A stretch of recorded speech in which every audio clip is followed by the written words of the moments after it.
And good evening, ladies and gentlemen, and welcome to another Art Weinberg Show. Special guest, as usual this evening, Mr. Joseph DioGuardi, CPA, past member of Congress of the United States of America, and possibly future congressman. Joe, welcome to the Art Weinberg Show. Nice to be here. My pleasure having you here. Thank you. Joe, you were a member of Congress from 1985 to 1988. Two terms. Claim to fame is he beat Bella Abzug. She threw away a hat when he got done with her. You might say after 11 debates with Bella Abzug, I'm prepared for anything. I'm no Bella. But that was 1986. It was an exciting time because she raised the visibility of that race. It was then the lower part of Westchester County. And you can imagine that we debated almost every subject mentionable. All right, Joe, you had 2 terms in Congress. You sat there. What do you think? We heading in the right direction? Is America safe? Well, the reason I went there in 1985 was not to join it, but to change it. I had spent 22 years with Arthur Anderson, the World Accounting, the large international public accounting firm, and I feel the same way now. I happened to have gone into Congress. People say, well, how did you get into Congress? Well, nobody wanted it. It was a Democrat district controlled by the Democrats for decades and decades. Dick Ottinger was the congressman, but with a little luck from Ronald Reagan, with Ronald Reagan and help in 1984, I managed to get in by 2,000 votes in a very complicated race. And then Bella Abzug thought, well, here's this conservative Republican in the wrong district. Let me move up. So she moves from Greenwich Village to Mount Vernon. And I asked her one time, I says, how could you come from Greenwich Village to Mount Vernon? She said, well, that's where I raised my kids back in the late 40s. I says, fine, welcome to Westchester. So that was the second race. Right. Well, whatever you did, it was the right thing. And I understand you served with Newt Gingrich at that time. Yes. In fact, I was very active with Newt. I was finance chairman of GOPAC for 2 years. And I was one of the people that met every Wednesday for breakfast with him. It was called the Conservative Opportunity Society, where we were mapping out the plan that you see implemented now, the contract with America. In fact, it was my role to quarterback a book that he and I had talked about, and we finally published that book in a very unusual way. Nobody would publish it, so we had to find some way to do it. It was called A House of Ill Repute. That was in 1987. We took the dome, the Capitol Dome, removed the statue on the front cover, and put a red light. A red light on the Capitol. We got to make this House of Ill Repute back into a place of public respect. That was the first book. And then you wrote another book, which I happen to have in front of me here.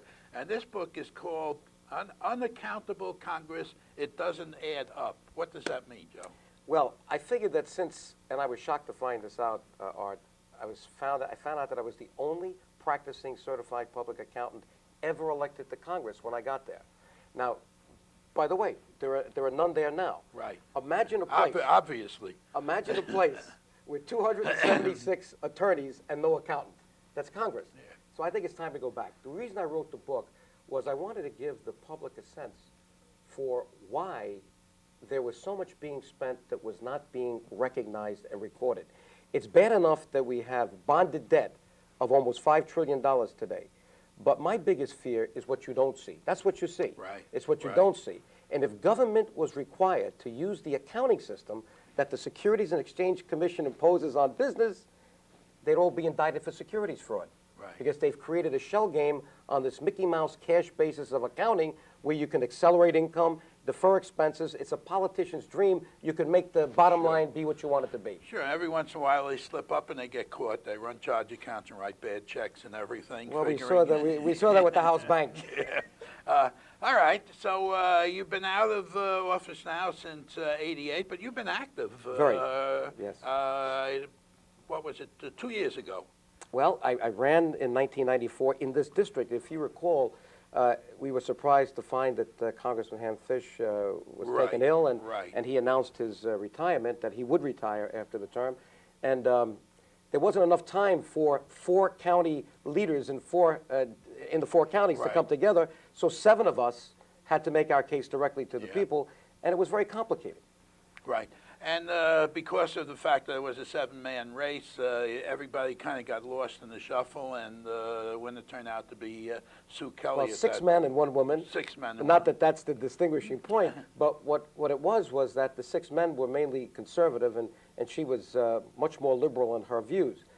Today she'll say that she's a conservative because she voted with the contract with America, but all the freshmen have done that. Right. There are other things that we have to look at, and I think the biggest thing we should look at, Art, is that if this is a revolution, what happened to the balanced budget amendment, the line item veto, and term limitations? The three biggest things that we wanted are still not there. Right.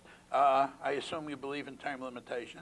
Absolutely. A bad idea whose time has come, only to keep revolving fresh ideas, new people, to go back to the vision of the Founding Fathers. They even thought Congress should have been part-time in those days. So we need a broader representation of the people. I'd say that we're getting it in the last few years because we see the newer numbers coming in and the retirements, but we have to be sure that continues. We don't want this generation of new politicians to become the old politicians later on, just getting complacent in their jobs. I believe we should have a 12-year term for the Senate, 2 6-year terms. Limitation, 2 6-year terms. And a 12-year term for the House, but there, I'll tell you, 4 3-year terms, not 6 2-year terms. We need to go from this crazy 2-year election cycle to a more intelligent 3-year cycle. 2 years is not enough. It takes a year to learn the job, and then you're running for re-election. Absolutely. Right. You know, I served as mayor in a 2-year term, and it's not feasible. You're always campaigning. That's not what governance is supposed to be about. You know, and if we had term limitations, you won't have to worry about what the public's going to think about you after your term is up. So you can vote honestly. You can vote your conscience. Exactly. Yeah. Okay, so you're in agreement on that. Now, the big question that we have right here in Dutchess County at this time, and the district, if you decide to run, you haven't decided. We're studying it very, very carefully, and as I get around the district, it's the people who are encouraging me to run. Right. I saw your schedule, and you are on the go. You have been running, and you have been meeting people and talking to people all through the area. And in the event that you decided to run, the big thing here is Medicare. Are they taking our doctors away? What's Congress doing to us, Joe? What's going on up there? Well, you know, you listen to the debate, and it's hard to tell what's going on. Right. And I was in Congress. I'm an accountant, and I know more than most, and I get confused, so you can imagine. That's the idea, isn't it, to confuse? There's so much political posturing, it's tough to separate what's real from what's not real. But there's no question that the seniors have been threatened by this process, because if you listen to Clinton, they're cutting Medicare. Right. They're not cutting. What they're doing is they're slowing down the growth, and there's a reason for it. And the reason is a good one, that if you don't slow it down, what happens is it doesn't exist in a certain period of time, and then you have nothing. Right. So what we have to do is carefully make the case to the senior citizens that what we're doing is not eliminating it, not even cutting it. What we're saying is it was supposed to grow by 8%, it's going to grow by 6%.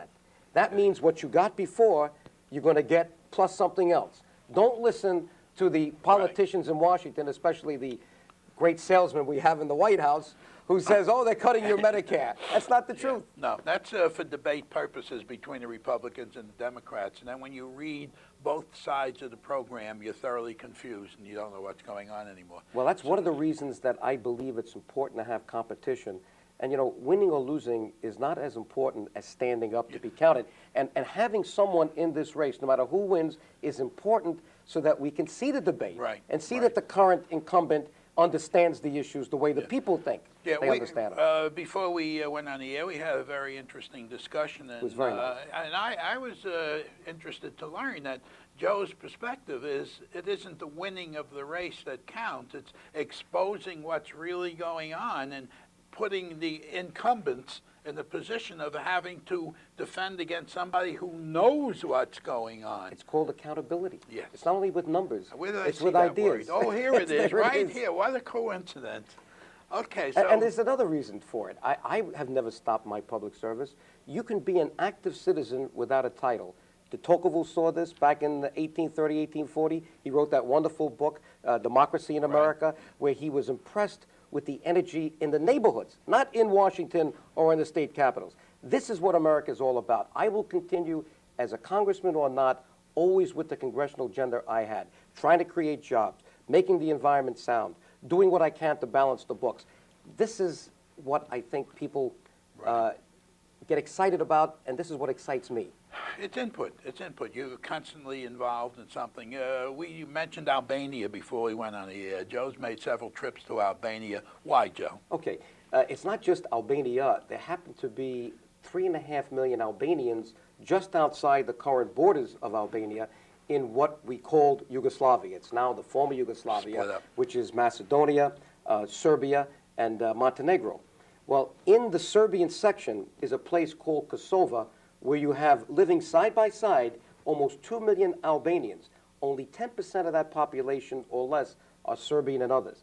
But the Serbs have decided, because they were trained Stalinist communists under this guy Slobodan Milosevic, that we're now ordaining as a peacemaker. Yeah. He should be a criminal somewhere in The Hague for Should what be they in did jail, yeah. in Bosnia. He has occupied Kosovo. He started the whole thing there in 1989, but Americans don't know where Kosovo is, what Sure, it is, sure. so he's getting away with it. And our State Department is papering over it because they want to keep it nice and peaceful so Mr. Clinton can get reelected. This is not right. I'm exposing this. I went there 3 times. You went there 3 times with a specific purpose, didn't you? I went to Albania 3 times, Macedonia once, and I went to Turkey to get a platform to rail against Milosevic, to rail against this false peace in Bosnia, and to explain to people that it's not just the Bosnians that are getting victimized. There are other ethnic groups, including the Albanians, that are the subject of the same brutality. Okay. And the American policy is not to your liking? Failed. 3 years ago, I was on the McLaughlin show, and I was on with Senator McCain and Bob Torricelli. Now, McLaughlin and I believe the same, that you have to show resolve. These two were saying, well, you know, this is not a place for us. We can't be watchmen for the world. I says, wait a minute. Do you remember the Holocaust? Nothing will ever compare to the Holocaust. But what's the message for 50 years we've been giving? Never again, never again, never again. Now you've got a dictator that comes in, recreating concentration camps, doing all kinds of things. Does that mean that the United States should send troops? Not necessarily. And I said no then. But we have the technology to take out those guns around Sarajevo. And if we don't show the resolve, this dictator, like Hitler himself, will keep saying he'll do something and he'll do the other thing. Sure. And that's sure. what he did. And they have to be stopped. And we have- Milosevic did the same thing as Adolf Hitler. Right. Promised one thing and did another. What would you say your strong points are? Foreign affairs or local? Well- or you're distributed evenly. My strongest point is I think I'm a nice person like you. I think I can get along with anybody. And I don't mind going into any room to see what the concerns are and give them my views. And we can't agree on everything. I mean, life is not that simple. But as long as we're reasonable in disagreeing, this is what it's all about. But I would say that I go back to my background as a certified public accountant. I think government needs professionals who are willing to give up their careers as I did. I spent 22 years. I was there until 43. I was a partner for 12 years. Obviously, I knew I was not going to make as much money in government, but I wanted to do something meaningful with my life. I wanted to justify the sacrifices that my parents made as 2 poor immigrants who came to this country looking for work with no education. And that's the story of America. It's your family. It's millions. Sure. But I felt it was important to show my kids that you didn't have to keep making money, that at some point there was something else that could motivate you, that gets you out of bed in the morning. And I felt public service was the thing. And you did good. I understand you were well respected. You worked with some of the top people, Newton and On both sides of the aisle. Both sides. And it says here on the cover of your book, it says here, Congressional Credit Card. What's a Congressional Credit Card? Can I get one? Well, you'll have to run and win to get it, but you Well, get is it when you win in a congressional race. You get a voting card. In fact, it's white with the eagle on it. I painted it gold for effect because I wanted to make the point that this is the most expensive credit card in the world because it has no limit. So it's basically a congressman's voting card. And people don't realize, I guess, or not many, that after each row of seats is a little computer. And you have 15 minutes to vote. If you press the yes button, a green light goes by your name. 435 names go up in lights. The gallery can see it. It's democracy in action. If you say no, it's a red button. If it's a quorum call, present, it's orange. So that card literally is a credit card. Why? Because most of the votes in Congress are for appropriations, money or authorizing programs. So if we keep this deficit spending up, that means every time we put the card in, there's not enough money. But yet we force the Treasury to spend. What does the Treasury do? They have to issue Treasury bills, bonds. They go out and borrow money. So this thing forces a charge on the next generation because we don't pay this bill. We only pay the interest. Right. And that's bad enough. Guess what the interest is? $250 billion. That's with a B, Yeah, big. And if the rate we're going, it's going to go from a B to a T. And it's, You know. and it's worse, I said. What's off the books Yeah. is coming too. Yeah. From the time that you left Congress till now, how much has the deficit gone up, Joe? A lot. When I was in 1989, the national debt was approaching $3 trillion. Now it's up to 5. It's just going to go to 5. In fact, Right. the big debate that's coming up is, are we going to raise the debt ceiling, because you can't issue any bonds unless you raise the ceiling, and this is what Rubin was playing with. And Sure. so now we're going to play another game of political chicken. Again. Who's going to blink first? Yeah, this raising of the debt ceiling, explain that for the general people. Okay. Go ahead. The government cannot spend more than it has. That's the law, except if it can issue bonds. To issue a bond requires a vote, a law, that allows the Treasury to issue debt in excess of the revenue, or to spend money Right. in excess of the revenue that's coming in. Future money that you're going to So have. what's happening is you're selling Treasury bills, Series E bonds. You know, if you have confirmations, bar mitzvahs, those bonds you give to the children, those are basically Right. debt Right. that are owed to the government, and that the government owes you. Excuse me. I wish it was owed to the government. Yeah, And what happens is that accumulates, but they're spending it now, and it's got to be repaid later. But to do it, you need a law to raise the debt ceiling. Right. Okay, and they've been passing that law now promiscuously. That Until Gingrich and crowd got into control, it was automatic. In fact, they would do it very nicely. when you ran short. Well, they wouldn't do it in the open. It was like raising their salary when Wright did it in 1988. They would wait to the last minute, usually before you went home for an election, and the very last vote, 4 o'clock in the morning, was the debt ceiling.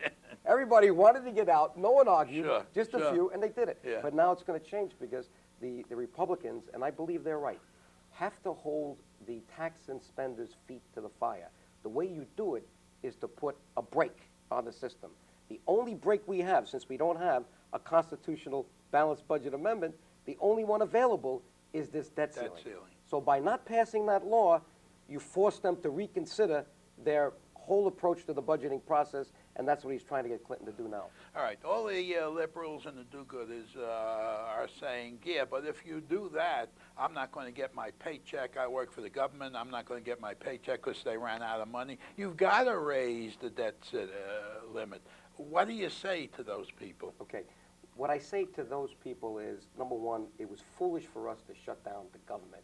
That is political posturing at its highest. Game. Can you imagine shutting down the Statue of Liberty Sure. and museums? Is that where the waste is? No. The waste is on so many other things that didn't shut down. Right. And Right. here they defined what was essential and what was not essential. Yeah. Who's to say that all these jobs in Washington were so essential that they can keep getting paid?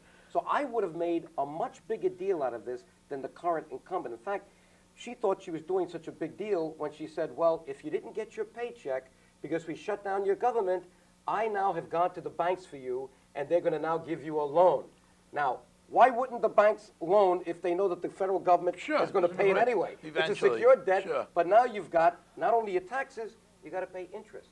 As a congressman, I don't want to be the Pied Piper leading my constituents to the bank Right. to borrow for their own salary.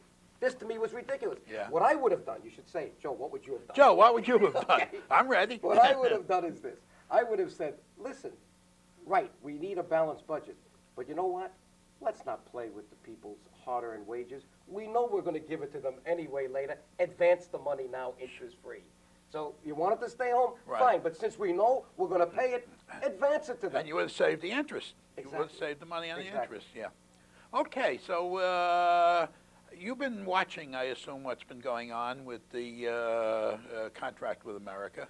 Do you agree with all the points in the 10 points in the contract? Sure. I would have gone further, but there's no question that that was kind of a very neat package of vision for the Republicans to say to you and to others, if you want to change, we will commit now. If you put us into office, this is a genius, Newt Gingrich. Believe me, this was a good way to sell the whole package that we created back in the 80s when I was there. It's in the House of Ill Repute, but how do you get people to focus on the fact that you coming into Congress with control, that means shifting from Democrats to Republicans, hasn't been done in 40 years, that you're going to do something for us? Well, Newt said, here it is.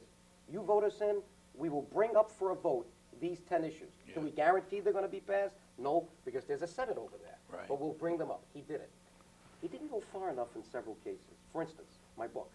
We had something. The first one to pass was the Congressional Accountability Act put forth by Congressman Shays in Connecticut. But he dealt with mainly sexual harassment, labor laws. Yeah, Why yeah. not the accounting rules? Why shouldn't we tell government, since the Securities and Exchange Commission has meaningful accounting standards, independent audits, all these things that we want to do to protect the shareholders, why don't we use them to protect the taxpayers? Sure. They didn't do that. So I would have gone a lot further, and you would have seen me on the floor every day to be sure that that was amended to that bill. Okay. Let's talk about your congressional district as it's outlined today. Very interesting. From where to where? Okay. It starts with the middle of Westchester County, White Plains, and in the middle, and then it goes to North Tarrytown, which is Mount Pleasant. That's the southern part. Right. Then it moves all the way up to Westchester County, Peekskill, Lewisboro, South Salem, all of Westchester there.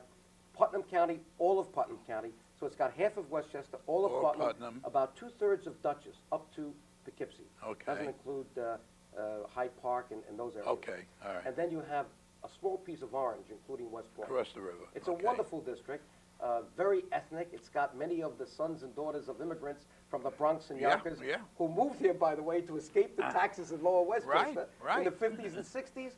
And that's the key issue Yeah. for them now. Why are our real estate taxes going up? Yeah. And that's got to be dealt with. Okay, from the federal government's point of view, is there anything that the federal government can do to control our real estate taxes? Well, there's one thing that we can all do, and the federal government can play a role, especially if I'm there. It's jobs, jobs, jobs, jobs.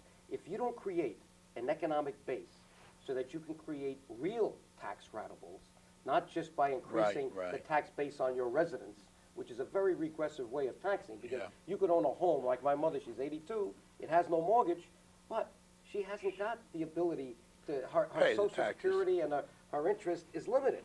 So what you're doing is you're taxing really her capital, and that's not right. Now, there's got to be a real estate tax, but you cannot depend on it the way we are right now. Right. But jobs is the key.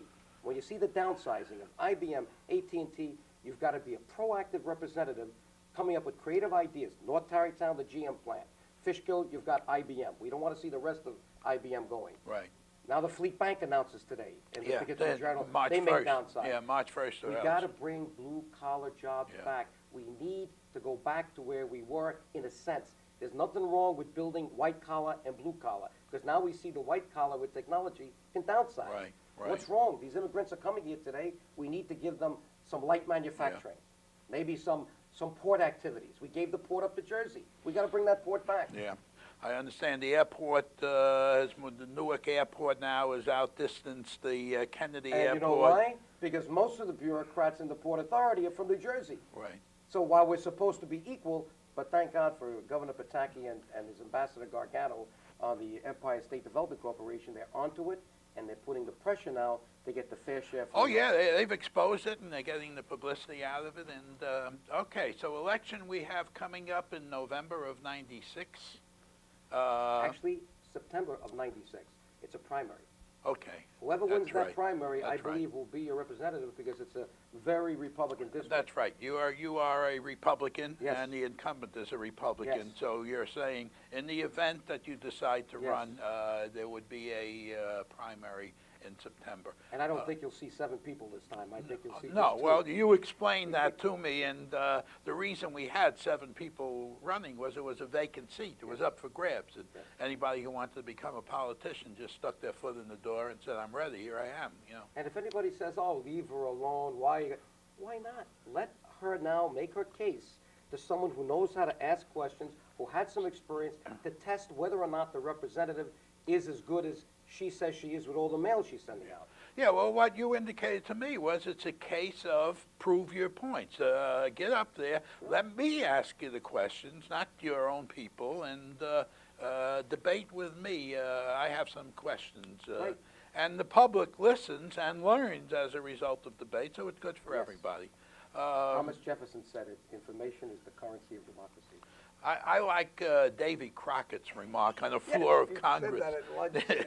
Davy Crockett got up and he said, "But gentlemen, it's not your money to spend." Went bananas the way they were spending money in Congress. He said, "It's not your money to spend. Let's give a little consideration." It hasn't changed. Read the book. Well, they don't want accountants, you know. What they need is Exactly. an accountant there to watch them. At least one. They should have one accountant. I agree with you. All right, so we're going to find out whether Mr. DioGuardi is going to be running. He will make that announcement in his own good time. But 3/4 of Dutchess County is in your district, so we're going to be seeing you again up here, I assume. Oh, sure. You have a campaign manager? Yes, in fact, we've put together, in fact, let me go back to square one. I never closed the office I opened up in Ossining for the other campaign. What I did is I shifted it to the kind of activities I described before. Right. Human rights. I gave speeches around the country on the budget process.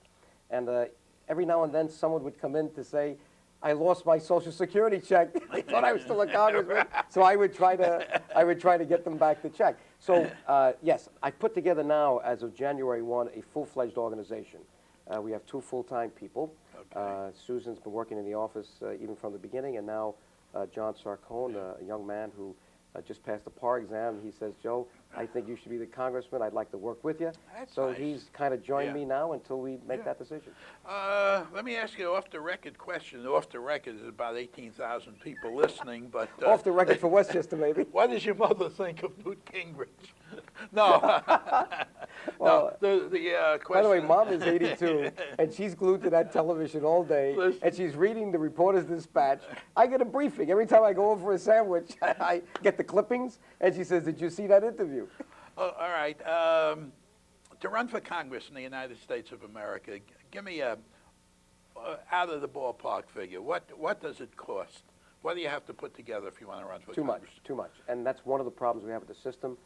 We need to reform the entire system, access to public office.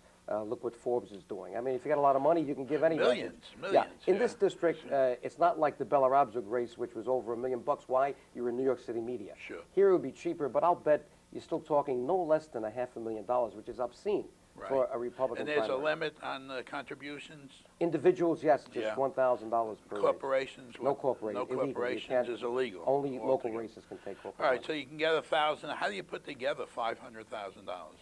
You make a lot of calls.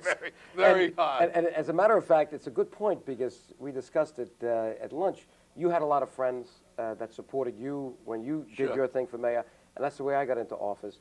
You first have to sell yourself. If people Right. believe in you, and if you've maintained a lot of friends, that's the first indication to the other people who don't know you that you may be a Right. good guy. But it takes a lot of work. Yeah. You got to call a lot of people. Joe, we got 2 minutes left. I'm going to give you the 2 minutes. What would you say to the people in the event that you're going to run? Why should they vote for Joseph J. DioGuardi? And why don't I look right at them in the camera this Talk to time? the people. Okay. Well, if you look at my background as the son of immigrants who came here to America looking for opportunity, I think that says it all. My father didn't come here, or mother, for a government program. They came here to work, and they worked very hard. We had a grocery store in what is now called the South Bronx, anything south of Fordham Road. Dad accessed opportunity with Mom. They fulfilled the American dream like many of you have done.